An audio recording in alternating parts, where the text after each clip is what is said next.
The collapse you never saw in Whitney Houston began with the very thing that made her immortal: her voice. A voice that broke records, moved nations, and defined a generation. But behind that voice was a woman quietly losing her own. Whitney's downfall wasn't just about addiction or scandal. It was about how the very gift that crowned her became the weight that drowned her. To the world, she was perfection made flesh, the greatest of all time. A woman who could bring stadiums to their feet with a single note. But what happens when perfection becomes a prison? When every sound you make is owned by the world, and there's no room left for silence, for mistakes, for simply being human. That's the paradox that makes Whitney's story so haunting. Because what we lost in 2012 was not just the voice of a generation, but the woman beneath it. Slowly erased by expectations too heavy for any human to carry. From the very beginning, Whitney Houston's life was shaped by her voice. She didn't just sing, she stunned people. In church, in school, at family gatherings, her voice silenced the room. Adults leaned in, wide-eyed, whispering that this girl was destined for greatness. Before long, her gift stopped feeling like hers alone. It belonged to everyone who heard it. But gifts can become burdens when they are treated as destiny. Whitney wasn't only praised, she was pushed. Family, friends, industry scouts, and later the whole culture around her all repeated the same message. You are the chosen one. Every time she opened her mouth to sing, she wasn't just performing. She was carrying the weight of expectations stacked higher and higher on her shoulders. This pressure began when she was still a child. While other kids her age could experiment, stumble, or play without consequence, Whitney's mistakes felt costly. When you are told you are the one, you can't afford to miss a note. You can't afford to fail. The stage became less about joy and more about duty. Psychologists call this role engulfment, when one role takes over a person's entire identity. For Whitney, being the voice erased everything else: the daughter, the friend, the playful young woman. Each year, the space for Whitney the person grew smaller, while Whitney the star grew bigger and brighter. At first, it all seemed magical. Her voice carried her to the top of charts. Crowds filled arenas just to hear her hold a single note. She became America's sweetheart, a symbol of hope, beauty, and perfection. But perfection isn't freedom, it's pressure in disguise. Every note had to be flawless. Every performance had to lift hearts. There was no room for off days, no freedom to falter. The world didn't just want her voice, it demanded it, again and again. And so the gift that once gave her joy slowly became her cage. Friedrich Nietzsche once warned that talent can be as heavy as it is bright. Whitney carried that truth in her own life.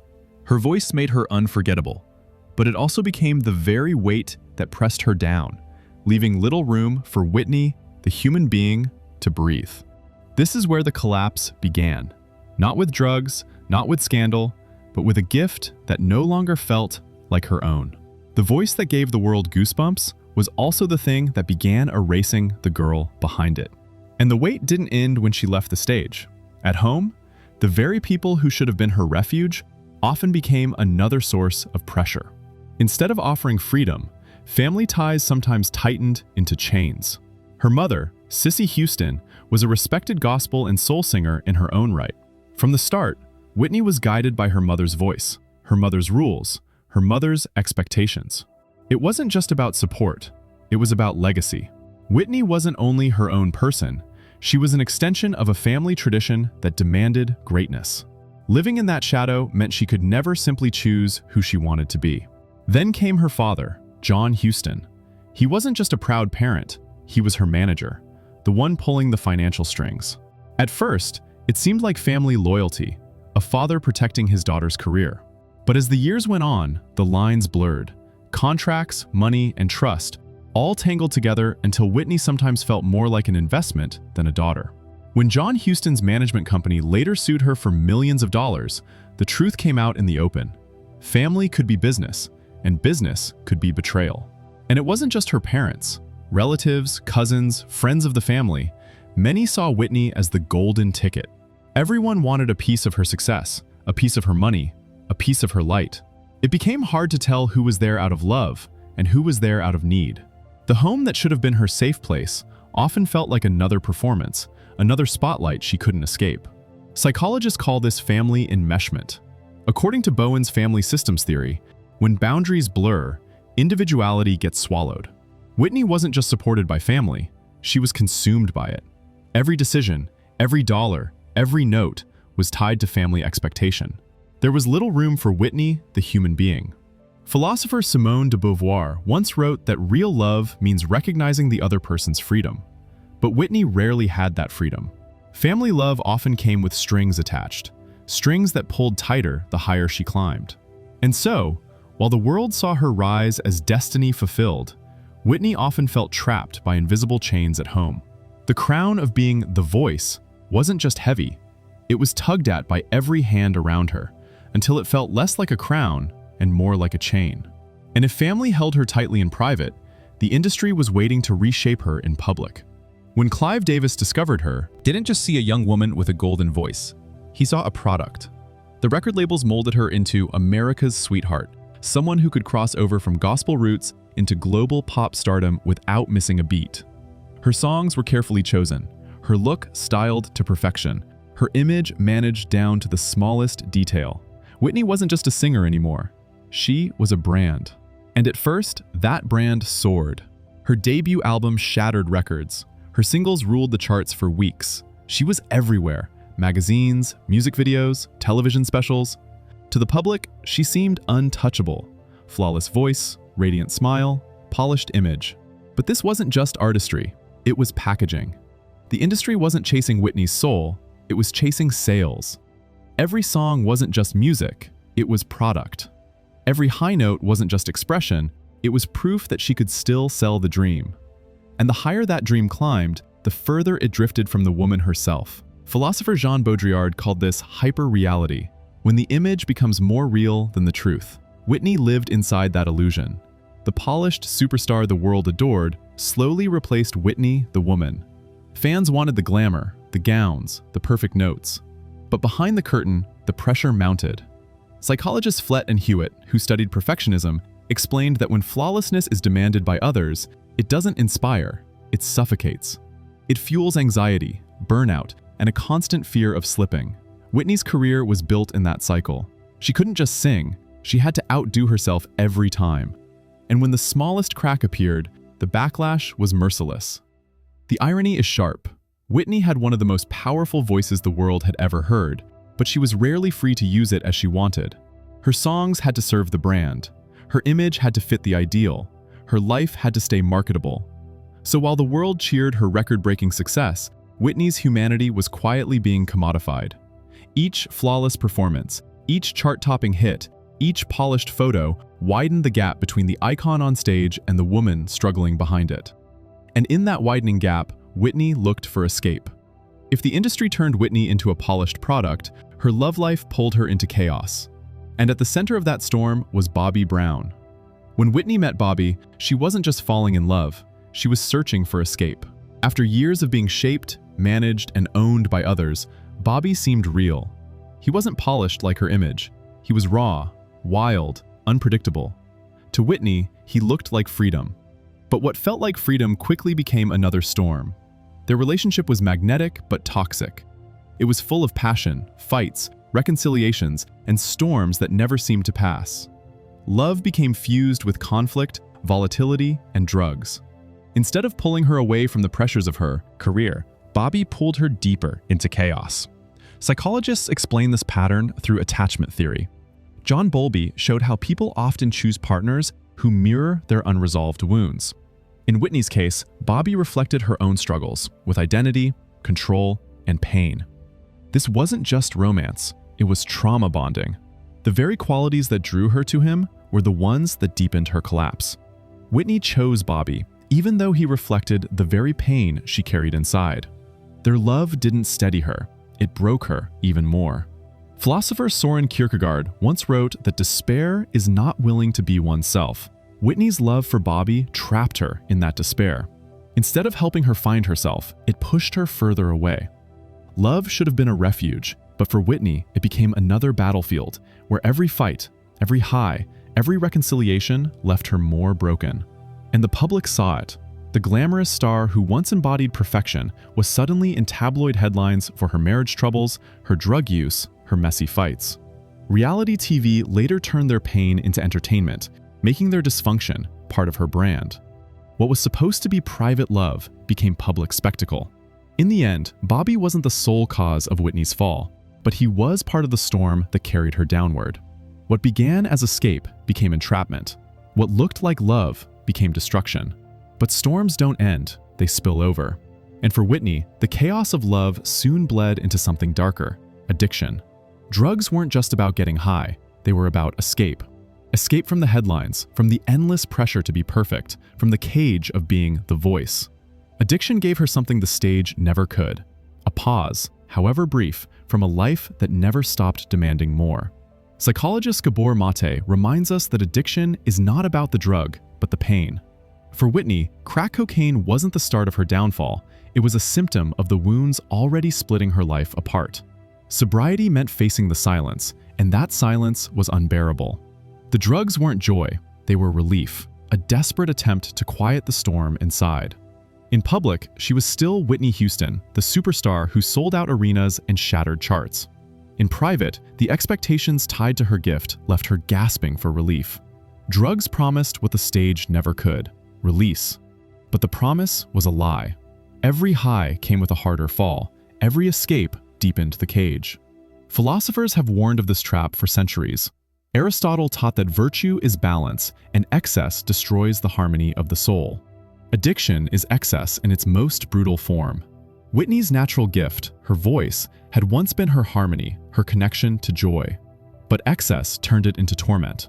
What once set her free became the very thing she drowned beneath. The tragedy was how visible it became. Fans began to notice the changes. The once perfect voice sometimes faltered. Her body grew thinner, her energy dimmer. Concerts that should have been celebrations turned into reminders of decline. Instead of applause lifting her, whispers of disappointment began to grow. Addiction wasn't just inside her. It was written across her voice, her body, her presence. And yet, at the core, it wasn't about weakness. Addiction was Whitney's way of surviving impossible expectations. When the world demanded flawlessness, she found something that allowed her, at least for a moment, to stop being perfect. The world saw a scandal, but beneath it was a woman trying to carry a burden no one else could feel. Her spiral into addiction wasn't simply self-destruction. It was a desperate attempt to find silence in a life where even silence had been taken from her. But you can only hide pain for so long. At first, the drugs stayed out of sight, and then the shadow stepped into the lights, onto the one thing the world loved most about Whitney: her voice. If her music had once been the proof of perfection, now it became the proof of her unraveling. Crowds that once held their breath for her flawless high notes began to hear cracks. Concerts ended in disappointment. Sometimes she couldn't finish songs. Sometimes her voice broke on notes that once soared effortlessly. The same stage that had crowned her the voice now exposed her decline in real time. For the world, it was shocking. For Whitney, it was devastating. This was more than vocal decline. It was a metaphor for her entire life. The world had never really wanted Whitney the woman. It wanted her gift. It wanted the voice. But when that voice began to fade, people saw weakness instead of the pain behind it. She wasn't allowed to be human. She was reduced to her function. The philosopher Martin Heidegger warned that reducing people to what they do strips them of their being. That's what happened to Whitney. She was no longer seen as a daughter, a mother, or a woman struggling to hold on.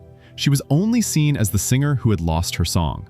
And once her gift wavered, the compassion faded too.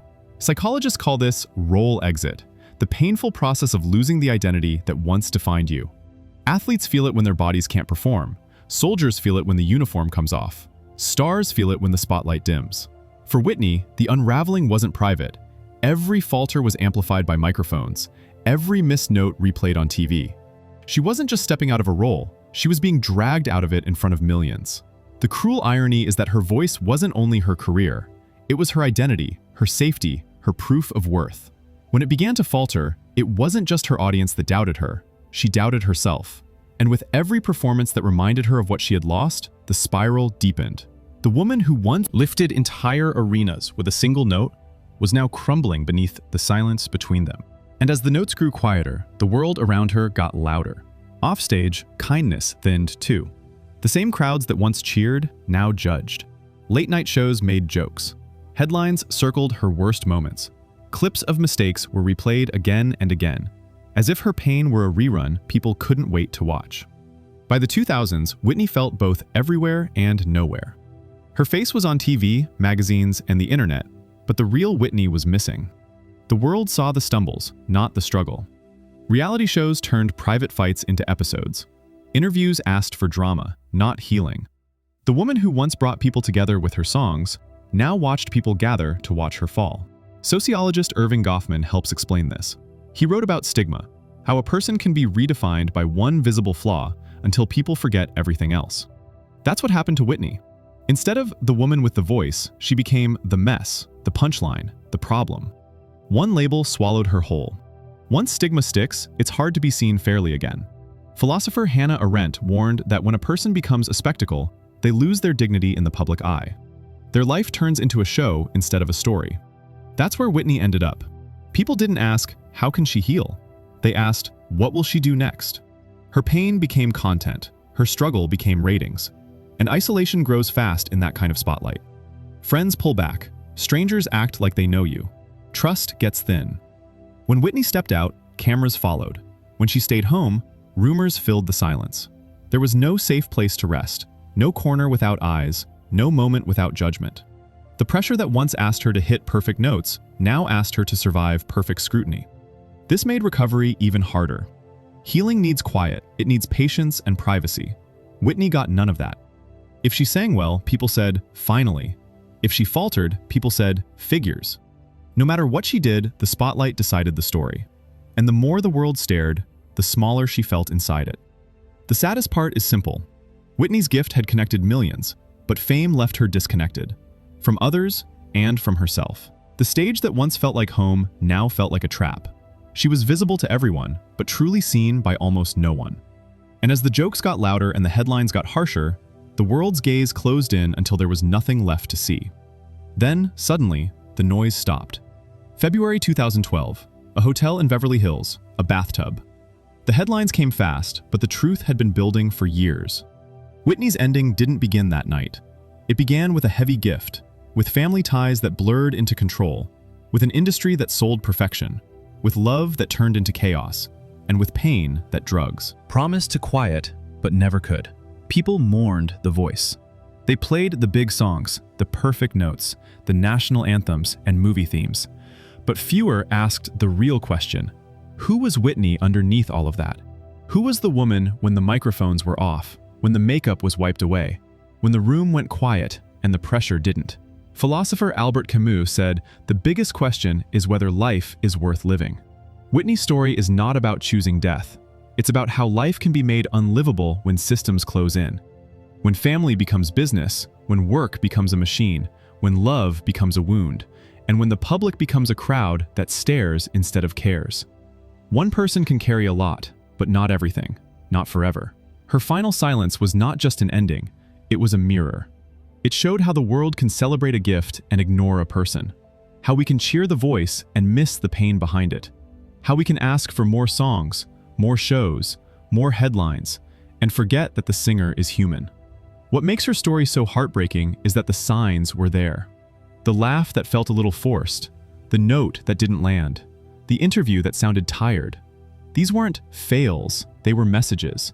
They were a woman saying, in all the ways she could, I'm carrying too much. In the end, the stage lights went dark. The room grew quiet. And in that quiet, the truth stood clear. Whitney gave a gift to the world so bright that it lit millions of lives. But the same light left her with too few places to hide, too few places to heal. We lost a once-in-a-generation voice, but we also lost a daughter, a mother, a friend, a person who needed more space to be human in a life that only allowed her to be iconic. That is the silence we should hear most. Whitney's story leaves us with a haunting question.